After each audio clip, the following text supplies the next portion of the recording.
Q&A for BJJ. You lovely people have left us some questions. We will do our best to deliver you some answers. Now, if you would like to get your question featured on the show, please go to bulletproofbjj.com, click on the podcast tab, scroll down. There's a red button. You can leave us a voicemail. Let us know who you are, where you're from, ask your question, and share it with the folks. That is the best way to do it. Giddy up. First one coming in from Dan. Yup. Hey guys, this is Dan from Missouri in the United States. Plug for you guys, I just started the standards program on your app and I love it. It's great. So thank you so much. I'm a 5-year student in BJJ. I'm a purple belt. I just started lifting weights a little bit a few years ago. My question revolves around how I can eat better to add a little bit of healthy weight. I'm about 150 pounds, 5'9", so I'm on the lighter side. And I've always wanted to come up just a little bit. The problem I'm running into is I train BJJ about 3 to 4 times a week. I try to lift about 3 times a week, but I work at a restaurant. So I'm bartending, serving tables, dishwashing. I do a lot of stuff there, and I'm very active for 6 to 8 hours. So I'm burning a lot of calories all day. And on top of that, my eating schedule is kind of thrown off because I'm working usually when most people are eating dinner. So I'll get home at like 10 or 11 at night and try to get some food in me, try to get to bed by midnight and get up at 8 o'clock and then eat again and go. I didn't know if you guys had any tips for really good protein high meals that you would recommend, or if you've helped other people who are a little smaller frame like me just put on some healthy weight. Thank you so much, guys. I really appreciate everything you do. Awesome. Yeah, that's a Dan. good one from Dan. Dan from Missouri. Pleasure to connect, brother. Awesome. Well, I was going to say, look, you're living the hospitality life. It is a busy one. It's a hard one. What I'd actually advise is don't try and keep the schedule like everyone else is doing, because you're living a life which is unlike other people's lives. You need to eat according to your needs, which means you're probably going to need to eat more before you get to work and then not try and force it later on. So actually, as long as you're eating totally like across the 24 hours, more calories, then you're going to be just fine. So don't be too hooked up in like, I've got to have a dinner at a certain time. So the 3 things I would advise are shakes, snacks, and it doesn't just have to be protein. This, I think, is a misconception. Folks are like, oh, I've got to make sure I have protein every meal. Like, yes, please make sure you're having enough protein, but there's nothing wrong with having some more carbs, because that is also going to help you. If you're burning a ton of energy, having that carbohydrate in your system means your body's going to spare the carb. It's going to spare the protein because you've given it the carbs. So protein shake, very easy to do. You know, I'm sure, you know, obviously my preference is milk. People do other things, but, you know, whey protein, just have it in a shaker, have it with you. Always have a protein bar or some kind of small calorie dense snack. That's what I say. Yeah, I'm with that. I think, obviously you got to make sure you're getting enough protein, calories, right? Calories is the thing. Like, you have to be consuming more energy than you are putting out. And so in that regard, it doesn't matter where that energy is really coming from. Yeah. I don't know how old you are, Dan, but I'm also going to say I'd consider the dirty bulk. Oh yeah. You know, like, so something that we know is that the easiest way to get a load of calories is to eat really unhealthy foods. Fried chicken, McDonald's, peanut butter. Yep. Chocolate bars, ice cream, butter. This is not the key to optimal health, but if you are trying to get in a lot of calories in a way that is easy to digest, like easy to ingest, fast food is the one, right? Oh yeah. And so don't be afraid of that stuff. If you find down that you're like, I actually just can't get, man, I don't think there's anything wrong with like having a bit of fun there. When I've done bulking in the past, I probably wouldn't do it now at my age, because like at 41, my body just stores fat a lot easier. Yep. But say in my 20s and 30s, shit yeah, man, like ice cream, burgers like, wings, like it's pizza. A really good, milk, like full cream milk, you know, just like get a 2-liter bottle and drink that each day. Yeah. You know, like these are really valid. It's a really valid strategy. And of course, if you do have a pretty good diet otherwise, sprinkling some of that on top isn't going to make you totally unhealthy. It's just going to help you hit your calorie target. And here's a misconception, this idea of like a clean bulk versus a dirty bulk. Obviously, you can eat more calories eating healthier foods. You know, like there's a way to do it, but it's easier to do it with less healthy foods. Like, because most of the time with these cheaper, like fast foods, they are calorie dense. So know that if you're trying to build some muscle, whether you have just really clean foods or not, you are probably going to put on a little bit of fat as well. Like Luke Tulloch, who's awesome at, building muscle and hypertrophy. He's such a good expert around it. He said that like it is borderline impossible to build muscle without putting on some body fat. And that's okay. Like you should accept that kind of goes with the territory when growing muscle because you need the extra calories. So don't be afraid of it. Go there. And I guess, Dan, if you're not doing this, I think you should be tracking what you're eating. Of course. For sure. Tracking your weight, tracking what you're eating, because if you might just be grossly under-eating. And if you are grossly under-eating, then you have to know that in order to be able to go, all right, I need to like double the amount of food I'm eating. Yes. So yeah, get around that. MyFitnessPal is a great way to do it, but there's a bunch of apps that can help with it. Get after it. And I guess the only other thing too, right, if someone who's working late, you do want to make sure that you are maximizing your sleep as best you can. It sounds like you're doing a pretty good job. If you're going to bed sort of midnight or whatever and you're up at 8, that should be adequate. But yeah, just something to be mindful of. Definitely. Hey, guess what? Bulletproof for BJJ t-shirts are finally available. And this time we've got 2 designs for you guys. We've got the core tee, which is the brand one with the little fist on the front, big fist on the back. And you can get that in a few different colors. And then we've got the limited edition Some Days Pour Harder, which is our core message. This shirt was actually designed specially by one of our listeners over in Europe. You can only get the Some Days Pour Harder shirt in the month of December. Both shirts you can get at fanwear.com.au. That's fanwear.com.au. And then just go to their athlete profiles and find Bulletproof for BJJ, or you can just chuck it into the search box. You will also cop a 10% discount when you bundle 2 or more shirts. So get on there, fanwear.com.au, represent Bulletproof, wear with pride. Next one. Hey, Joey JT, absolute legends. What's going on? My name is Kilesh. I am from Alberta, Canada. This past weekend, I just did my first jiu-jitsu tournament. It was just an in-house at my local gym. I ended up taking 3rd in a 4-man bracket, so I'm kind of satisfied with that. Not elated, obviously. But I injured myself in my first match, unfortunately. So it was against my arch nemesis. He's this kind of thick, stocky, strong guy with like 20 pounds on me. So we do a couple exchanges. I take him down with a sacrifice throw. He wrestles up, and we're both back on the feet. And then he takes me down, and I fall with his weight and mine directly onto my left shoulder. And I feel this thing pop out and back in, and that sucked. So I'm really glad I got to finish that match, and then a second one, and then come on to win my 3rd.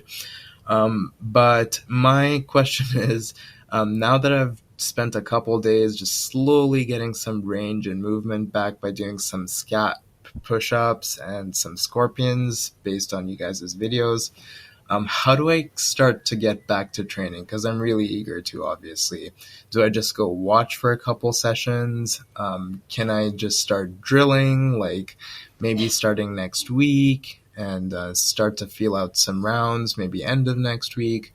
What's the sort of vibe? What would you guys do if you were in my situation? Thanks so much, and keep up the great work. Dude. Kalish, legend. Tough one, eh? Tough. Like subluxation of the shoulder. This is a problem because if it's happened once, regardless of circumstance, it is then more likely thereafter. And if you neglect getting the shoulder stable and just going back into it, and it happens again, it just becomes... And you got a chronic it shoulder. It becomes a real problem. So my advice, and don't get me wrong, please do go back to class, watch, but here's the tough thing.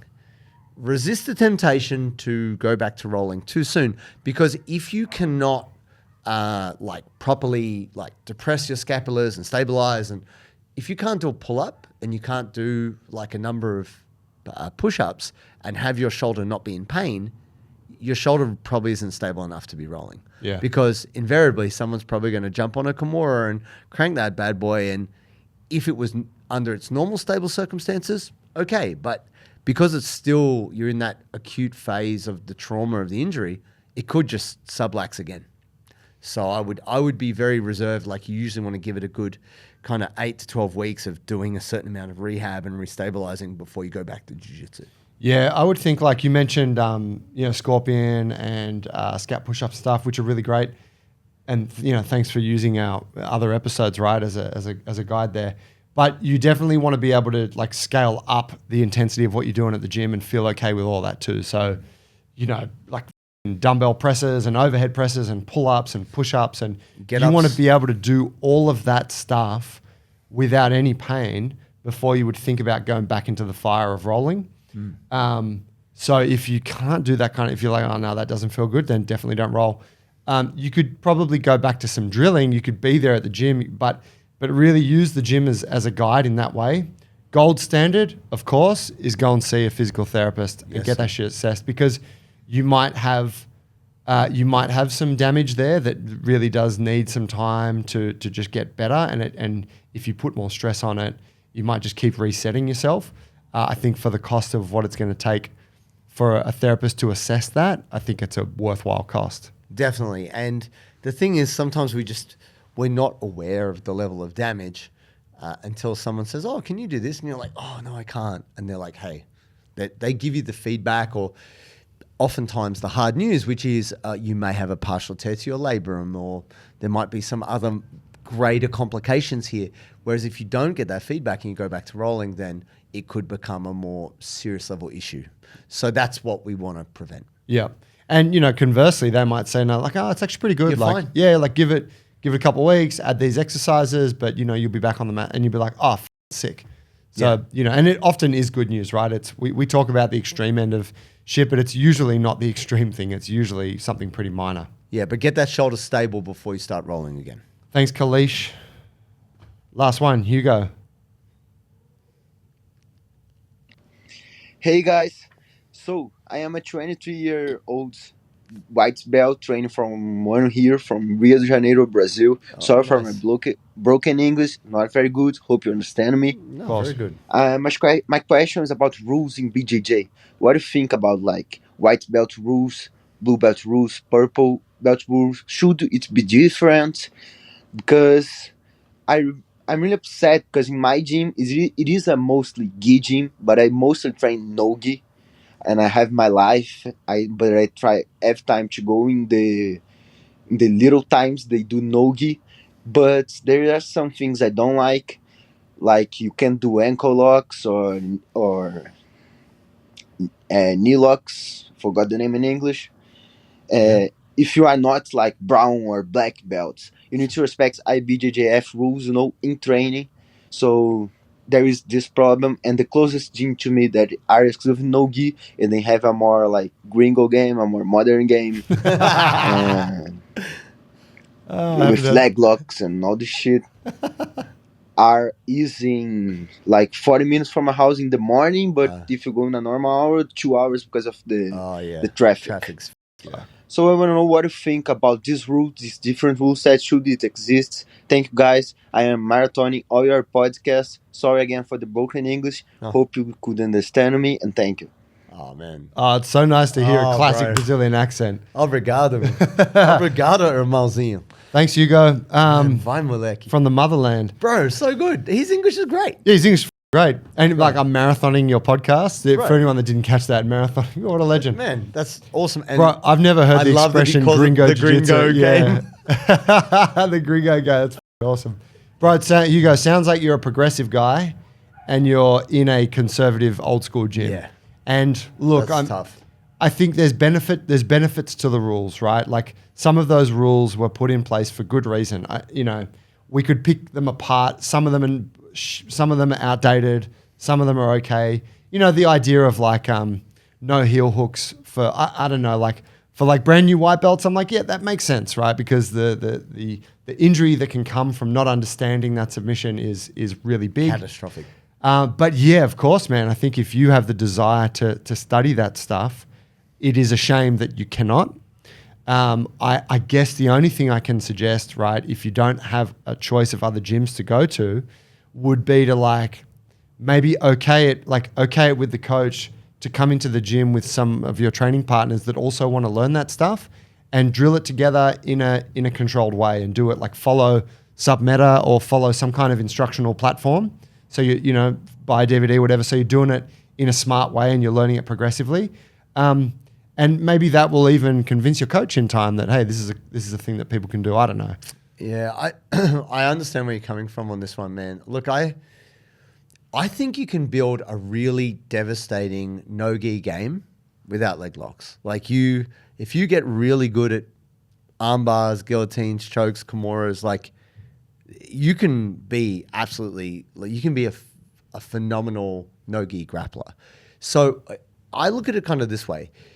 I think you should learn leg locks and you should learn how to defend them, and that's all great. But maybe because of your current setup, maybe you can just go to that other gym once per week. And that's when you practice your leg locks and you do that. But then you just kind of give yourself a different rule set, and that will push your game to adapt and do other moves when you're at your home gym. Because I think it is difficult if you've got an old school coach who is like, no, man, pour heart to this gringo game. You know, like they don't give a fuck. Like they want jiu-jitsu to be the way they want. And who are you to tell them, right? You're just at one white belt. They actually don't give a shit necessarily if you come back or not. I think you can use these problems and still get really good at jiu-jitsu. And then maybe in time, you can move closer to that gym and then you can start to work on that game. But you can definitely, like Joey's saying, you can definitely find a way. If you have a training partner, if you've got a friend who you can drill with, man, then there's something for you to work on there. You can work on that game between you. And then maybe as your coach sees the effectiveness, maybe you can win them over, but I wouldn't rely on it. So I would say take one session per week to go to the other gym and then develop other parts of your game at your home gym. But man, I'm so stoked to actually hear someone from Brazil listening to the podcast and tuning in. So thank you. Appreciate you, man. Yeah, that's really cool. Yeah, I'm thinking like, you know, you've seen it play out, I'm sure, in gyms where, and it's probably been something that's happened in recent years because of the explosion of leg attacks. But you will have people in the gym who are working, like studying leg locks really hard outside of the training sessions, and they're bringing it in and they're talking about it and they're drilling it before class and drilling it after class. And I happen to have been spending my time at two gyms that are both pretty progressive. And so the coaches are like, yeah, why don't you show us that thing you're studying? Yeah. Like, what's this? I haven't seen that. Like, let's have a look. And then they become like a bit of an authority on that. Exactly. And it becomes a thing. But one, the coach has to be of that mindset. On board. But two, it's usually like at least blue belts and up that we're doing that. Yes. I don't think it would be, you know, even though the hierarchy shouldn't really matter, but I don't think it would be a place for a complete beginner to be affecting the culture in that way, because the easier thing to point to is always going to be like, you don't know all of the other shit yet, so learn that first kind of thing. And I don't necessarily think that's a fair argument, but kind of to your point is like, there is a lot you can focus on. Yeah. Maybe now's not the time to be campaigning for that necessarily. Like, just get good at that shit. Yeah, and look, in terms of just my perspective on rules, like, I think rules is just like a game. Like here in Australia, we have like a version of rugby. We have like touch rugby, which is different, where you just literally tap them and they're tackled. And we have tackle, and then we have Oz tag, and like there's all variations, right? But it's all skills with handling the ball and agility and moving. Some of it's more physical and some of it's less physical, right? Some of it's more speed dependent. I wouldn't look at it like, this is unfair, my coach is holding me back. Your coach is forcing you to be different, and that's okay. And then when you get the opportunity, then you can express that other side of your creativity and what you do in jiu-jitsu. But at the end of the day, it's just different rule sets, and that will help you develop. So I think there is an upside to it. 100. There it is. Hey, mad questions today. Thank you, guys. If you have a question for the show, please leave us one. We'll answer it on the next one. Go to the website, bulletproof.bjj.com, hit the podcast page, and then just hit that red button, record us a voicemail. If you're on our Instagram, you can also get there through the link tree. But it's really great. We love hearing you guys from across the world, and we love to answer the questions, and we know that it helps a lot of you. So please go and record one now. And of course, if you like the episode, like, share, subscribe. That helps to support what we do. Thank you, guys. Thank you.